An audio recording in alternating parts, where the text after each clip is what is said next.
Unified 911, anong matutulong namin sa'yo? Anya ti maitulong miken ka po. Anong may tatabang ko sa imo? Unsay akong ikatabang nimo? Ngini makadabang na misal ka no.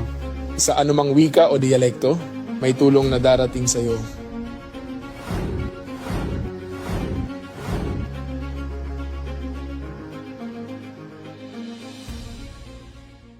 Lilingkod sa bawat Pilipino at magbibigay ng tamang impormasyon para sa tahimik at maayos na Pilipinas. Police News Network, alagad ng batas, tagapagtaguyod ng balitang pulis, sandigan ng mamamayan, patnubay ng katotohanan.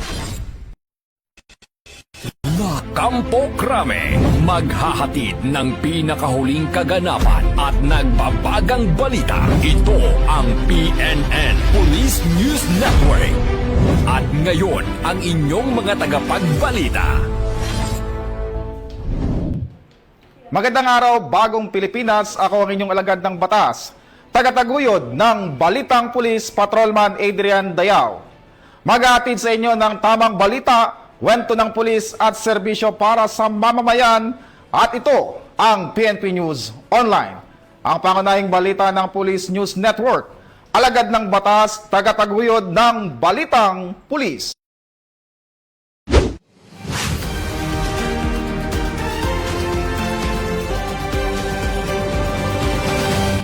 Narito mga balitang hatid ng ating PNN correspondent mula sa iba't ibang panig ng bansa.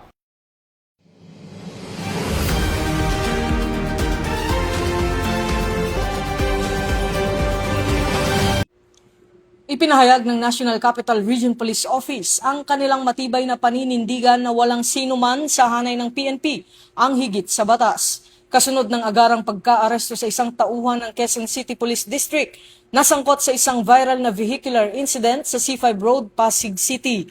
Ang naarestong personnel ay isang police staff sergeant ng District Mobile Force Battalion ng QCPD at kasalukuyang nasa kustudiya at sumasailalim sa kaukulang investigasyong kriminal at administratibo. Batay sa paunang ulat, isang insidente ang kinasasangkutan ng motorsiklo na minamaneho ng nasabing pulis at isang civilian rider na nagresulta sa pagkasugat ng biktima at pinsala sa kanyang sasakyan. Agad umanong umalis sa lugar ang pulis matapos ang insidente. Kaagad namang nagsagawa ng follow-up operation ng QCPD na nagresulta sa mabilis na pagkakaaresto sa naturang personnel. Tiniyak naman ng NCRPO ang patas, masusi at transparent na investigasyon sa insidente, alinsunod sa umiiral na patakaran ng PNP habang mahigpit na ipinatutupad ang due process para sa lahat ng sangkot. Binigyang diin din ng NCRPO na nananatili ang kanilang prinsipyo na ang uniforme ay simbolo ng serbisyo at pananagutan at sino mang lalabag sa batas ay mananagot anuman ang katungkulan. Ito ang bagong PNP para sa bagong Pilipinas. Serbisyong mabilis, tapat at nararamdaman. Mula rito sa PNP National Headquarters, ako ang inyong PNN correspondent, Patrolman Don Brosas, alagad ng batas, tagataguyod ng Balitang Pulis.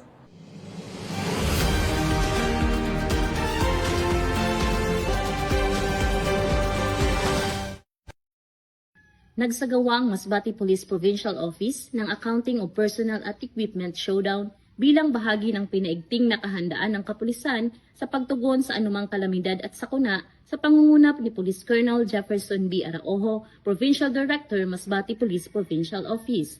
Bilang bahagi ng patuloy na pagpapalakas ng disaster preparedness at emergency response capability, nagsagawa ng sabayang accounting of personnel ang iba't ibang istasyon ng kapulisan kasama ang kanilang their contingents at Masbate Police Provincial Office upang tiyakin ang kahandaan ng mga tauhang maaaring i-deploy sa oras ng sakuna at emergency situations. Kasabay nito, isinagawa rin ang equipment showdown kung saan sinuri ang kondisyon at functionality ng mga disaster response equipment, rescue tools, communication devices, emergency vehicles at medical supplies na ginagamit sa search and rescue operations. Ayon kay Police Colonel Jefferson B. Araojo, mahalaga ang regular na inspeksyon at assessment upang mapanatili ang mataas na antas ng kahandaan at agarang pagresponde ng mga disaster response teams. Nagsilbi rin ang aktibidad bilang paraan upang mas mapalakas ang koordinasyon at interoperability ng iba't ibang unit na kabilang sa disaster response operations. Binigyang diin naman ang pamunuan ng Masbate Police Provincial Office na nananatiling prioridad ng organisasyon ang kaligtasan ng mamamayan sa pamamagitan ng maagap, organisado at epektibong disaster response operations. Nakakatiyak ang publiko na ang kapulisan ng Masbate PPO ay nananatiling nakaalerto at handang tumugon ang lahat ng dire contingents sa anumang oras ng pangangailangan. Ako po si Police Corporal Danet R. Alba, nag-uulat para sa Police News Network. At ito ang bagong PNP para sa bagong Pilipinas, serbisyong mabilis, tapat at nararamdaman. Bit-bit ang 3 bronze medals. Pinatunayan ng best practice na Albago Taekwondo team ng ating kapulisan sa Bontoc Municipal Police Station na ang tamang paggabay sa sports ay susi sa pagbuo ng disiplina at ligtas na kinabukasan para sa mga kabataan. Naging matagumpay ang paglahok ng koponan sa 2026 Luzon Taekwondo Championship sa Baler Aurora kung saan nagbigay ng karangalan sina Vren Johan Inyaka Bagangan sa 131 cm Advanced Grade School category, Benjamin Sigsig Chumakong Jr. sa 59 kg Advanced Cadet Division at Jermaine Din Lumbag-Ayan sa Female 48 kg Novice Junior Division. Sa pangunguna ni Police Major Robert B. Sagandoy, ang hepe ng Bontoc MPS, aktibong isinusulong ng himpilan ang programang nagbibigay ng libreng training at positibong aktibidad para sa mga batang taekwondo aspirants na may edad 6 pataas, kung saan si Police Master Sergeant Benjamin Chumakog ang kanilang coach. Ito ay naglalayong mailayo ang mga kabataan sa ilegal na droga, masasamang bisyo at impluensya ng mga rebeldeng grupo habang pinapalakas ang kanilang kumpiyansa, disiplina at pagmamahal sa sports. Sa tagumpay ng Albago Taekwondo team, muling pinatunayan ng Bontoc MPS na ang sports ay hindi lamang kompetisyon, kundi sa bawat sipa ng ating atleta ay sipa patungo sa isang mas ligtas at mas matatag na kinabukasan para sa mga kabataan ng Montañosa. Mula dito sa Mountain Province, ako ang inyong PNN correspondent, Police Corporal Katsumi Kofin, alagad ng batas, tagataguyod ng Balitang Pulis. Muling ipinamalas ng mga tauhan ng Baguio City Police Office Station 7 ang kanilang maagap na pagtugon at malasakit sa publiko matapos nilang agarang respondihan ang dalawang magkahiwalay na insidente na kinasangkutan ng mga lalaking nangangailangan ng agarang medikal na atensyon sa Baguio City. Sa unang insidente, agad na rumisponde ang mga naka-duty na pulis sa O-shape overpass matapos makatanggap ng impormasyon mula sa isang concerned citizen hinggil sa isang lalaking inatake ng seizure sa harap ng Sunshine Maharlika. Sa pamamagitan ng mabilis at maayos na aksyon ng kapulisan, nabigyan ng paunang lunas ang biktima at ligtas na na-turn over sa emergency medical services para sa karagdagang medical na atensyon. Samantala, bandang 8:50 ng gabi, mabilis ding rumisponde ang mga tauhan ng Police Station 7 sa isang insidente sa Siagam-Kayang intersection kung saan isang lalaki ang nawalan ng malay. Agad na naipabot sa EMS ang nasabing individual upang mabigyan ng kinakailangang atensyong medical at matiyak ang kanyang kalagayan. Ang maagap na pagtugon ng kapulisan sa nasabing mga insidente ay sumasailalim sa pagpapatubad ng 7 focused agenda ng Chief PNP, particular sa pagsusulong ng community engagement, public safety at mas pinaigting na police responsiveness upang matiyak ang kaligtasan at kapakanan ng mamamayan. Patuloy na pinatutunayan ng kapulisan ang kanilang kahandaan, dedikasyon at malasakit sa pagbibigay ng mabilis at maaasahang serbisyo para sa bawat mamamayan. Mula dito sa Rion ng Cordillera, ako ang inyong PNN correspondent, Patrolwoman Grace Bulangan, alagad ng batas, tagataguyod ng Balitang Pulis. Patuloy na nagbibigay liwanag at pag-asa ang Sorsogon PPO sa mga kabataang Sorsoganon sa pamamagitan ng programang Project Tanglaw Lahi na inilunsad sa pangunguna ni Police Colonel Alex Cabrera Daniel. Layunin ng proyekto na itaguyod ang edukasyon, malasakit at pagkakaisa ng komunidad para sa kapakanan ng mga bata. Matapos ang matagumpay na pagtatapos ng unang batch na binubuo ng 51 daycare beneficiaries, inilunsad naman ang ikalawang batch na may 55 daycare pupils. Bukod sa pagbibigay ng inspirasyon at suporta, tumatanggap din ng financial assistance mula sa kapulisan ang mga benepisyaryo ng Project Tanglaw Lahi. Sa tulong naman ng iba't ibang stakeholders at partner organizations, nabibigyan din ang mga mag-aaral ng mga pangunahing pangangailangan sa eskwela tulad ng school supplies, uniform at iba pang kagamitan sa pamamagitan ng mga outreach program na isinasagawa ng PNP, katuwang ang OLCFI Sorsogon Chapter sa pamumuno ni Mrs. Marlene R. Daniel. Sa isinagawang launching ng second batch ng Project Tanglaw Lahi, ay nagpahayag ng taus-pusong pasasalamat ang Sorsogon PPO sa mga partner stakeholders, donors, volunteers at iba't ibang organisasyong tumulong upang may sakatuparan ang proyekto. Kabilang dito ang OLCFI, Ginubat Sandigan Eagles Club NCR16, Rotary Club of Metro Sorsogon, Rotary Club of Pikawayan at mga sumuporta sa Zumba for a Cause ng SORPPO OLC. Sa pamamagitan ng Project Tanglaw Lahi, hindi lamang kinabukasan ang binibigyang liwanag, kundi pati pag-asa, pangarap at mas magandang bukas para sa susunod na henerasyon. Mula dito sa Sorsogon Police Provincial Office, ako po si Police Staff Sergeant Angeli Bionson, nag-uulat para sa Police News Network at ito ang bagong PNP para sa bagong Pilipinas, serbisyong mabilis, tapat at nararamdaman. Agad na nakumpiska ang smuggled cigarette products at isang Indian national ang naaresto sa isinagawang anti-illicit cigarette interdiction operation sa Busao Mountain Province noong 12 ng Mayo taong kasalukuyan. Ayon sa ulat, ang suspect na kinilala bilang isang 33 taong gulang na lalaking negosyante ay naaresto dahil sa di umano'y paglabag sa Republic Act No. 10643 o ang Graphic Health Warning Law at Republic Act No. 10963 na kilala rin bilang Tax Reform for Acceleration and Inclusion Law. Nakumpiska sa operasyon ng 82 reams ng Modern Red, 15 reams ng Modern Lights at 10 pakete ng Modern Red na sigarilyo na may kabuuang halaga ng BIR tax liability na umabot sa 850,124.49 pesos. Ang operasyon ay naging matagumpay dahil sa magkasanib na puwersa ng mga operatiba mula sa Busao Municipal Police Station, Provincial Intelligence Unit, Provincial Drug Enforcement Unit at Provincial Legal Office ng Mountain Province Police Provincial Office, Regional Mobile Force Battalion 15, 1st Mountain Province Provincial Mobile Force Company, Regional Intelligence Unit 14, Regional Intelligence Division, Criminal Investigation and Detection Group at BIR. Isinagawa ang on-site inventory ng mga nakumpiskang kagamitan sa harap ng mga opisyal ng barangay ng nasabing lugar. Ang suspek at ang mga nakumpiskang kagamitan ay dinala sa Busao Municipal Police Station para sa wastong dokumentasyon at disposisyon bago magsampa ng angkop na kaso. Ito ang bagong PNP para sa bagong Pilipinas, serbisyong mabilis, tapat at nararamdaman.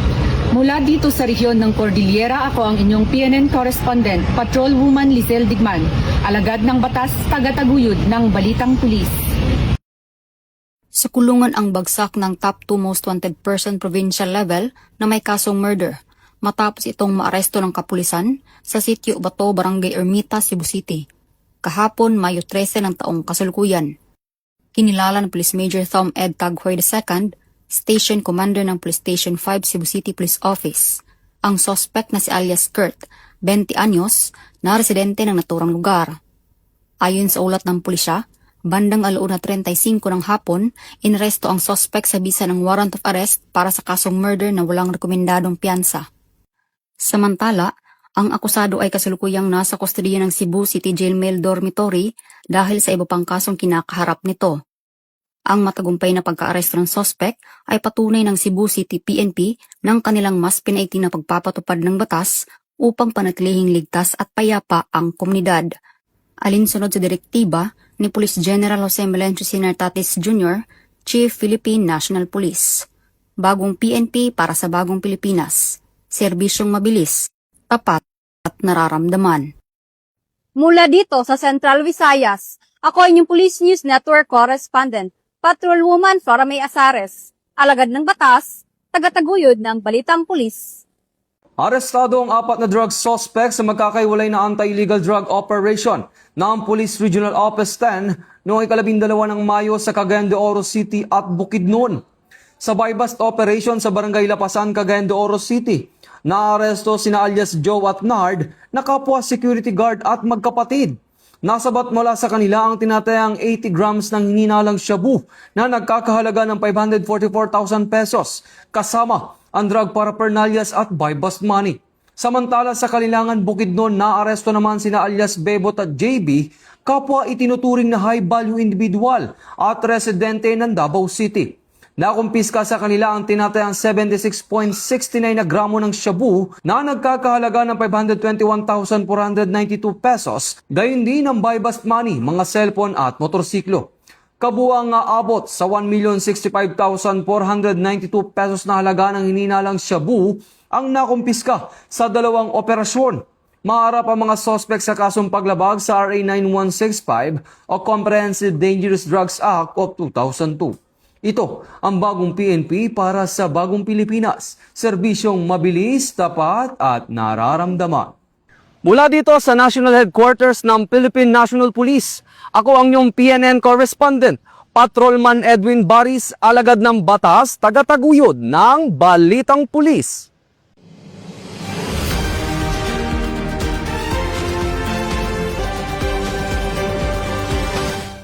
Nasabat ng mga otoridad ang tinatayang 880,000 na halaga ng hinihinalang smuggled na sigarilyo sa isinagawang checkpoint operations ng 1st Provincial Mobile Force Company, Lanao del Norte, madaling araw ng Mayo 14 taong kasalukuyan sa Barangay Samburon, Linamon ng naturang probinsya. Kinilala ang mga sangkot na sina alias Johyber at alias Oma, kapwa residente ng poblasyon Linamon, Lanao del Norte. Katuwang ang Maritime Police Station, Provincial Intelligence Unit ng Lanao del Norte Police Provincial Office, 10th Maneuvering Company ng RMFB-10 at Linamon Municipal Police Station. Pinahinto ng mga otoridad ang 2 badya o bao-bao na may kargang mga kahon ng hinihinalang smuggled cigarettes na nakalagay sa likurang bahagi ng mga sasakyan. Nang hingian ng kaukulang dokumento, nabigo umano ang 2 driver na magpakita ng legal na papeles para sa mga kargamento. Sa isinagawang inspeksyon, nakumpiska ang kabuoang 22 master cases o katumbas na 1,100 reams ng modern cigarettes na may tinatayang market value na 880,000 pesos. Dinala ang mga nakumpiskang sigarilyo at mga sasakyan sa kustodiya ng 1st Provincial Mobile Force Company habang hinihintay ang turnover nito sa Bureau of Customs para sa kaukulang disposisyon. Samantala, dinala rin sa Linamon Municipal Police Station ang mga driver para sa dokumentasyon. Ito ang bagong PNP para sa bagong Pilipinas. Serbisyong mabilis, tapat at nararamdaman. Mula dito sa Lanao del Norte Police Official Office, ako yung PNN Correspondent, Patrolman Kim Luna, alagad na batas, tagataguyod ng Balitang Pulis. Matagumpay na isinagawa ang 2 araw na workshop sa crafting of the PNP ICT Master Plan 2026 to 2030 na layong palakasin at i-update ang kasalukuyang ICT roadmap ng organisasyon upang makasabay sa mabilis na pagunlad ng digital technology. Pinangunahan ni Police Lieutenant General Bernard M. Banag, ang Acting Deputy Chief PNP for Administration at panauhing pandangal ng aktibidad. Ang pagbibigay diin sa kahalagahan ng pagpapalakas ng information and communication technology capabilities ng PNP para sa mas epesyente, mabilis at makabagong serbisyong pulisya. Dumalo sa workshop ang mga pangunahing opisyal at stakeholders ng organisasyon upang bumuo ng future-ready ICT framework na magsisibling gabay sa digital transformation initiatives ng PNP mula 2026 hanggang 2030. Nakabatay rin ang nasabing hakbang sa mga naging tagumpay ng naunang PNP ICT Master Plan na inaprobahan noong 2018 at ipinatupad mula 2020 hanggang 2025. Ayon sa PNP, bahagi ito ng patuloy na pagsusulong ng modernisasyon at innovation sa ilalim ng advokasiyang bagong PNP para sa bagong Pilipinas. Serbisyong mabilis, tapat at nararamdaman. Mula dito sa National Headquarters ng Philippine National Police, ako ang inyong PNN Correspondent, Patrolman Edwin Baris, alagad ng batas, tagataguyod ng Balitang Pulis.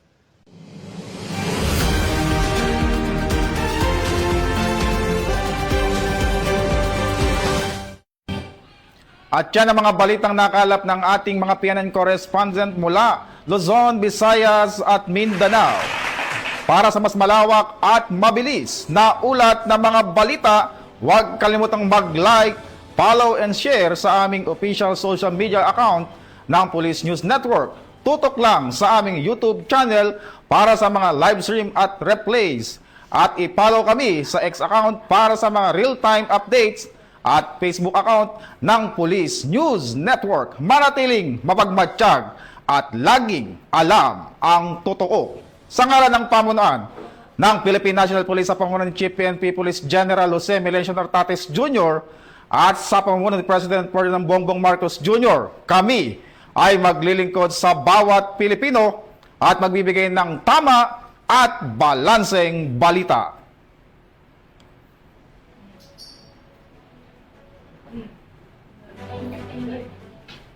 Mula rito sa tanggapan ng tagapag-ugnay ng Pambansang Pulisya, ako ang inyong alagad ng batas, tagataguyod ng Balitang Pulis, Patrolman Adrian Dayao, maghahatid ng tamang balita, kwento ng pulis at serbisyo para sa mamamayan. At ito ang PNP News Online, ang pangunahing balita ng Police News Network. At ito ang bagong PNP para sa bagong Pilipinas, serbisyong mabilis, tapat at nararamdaman.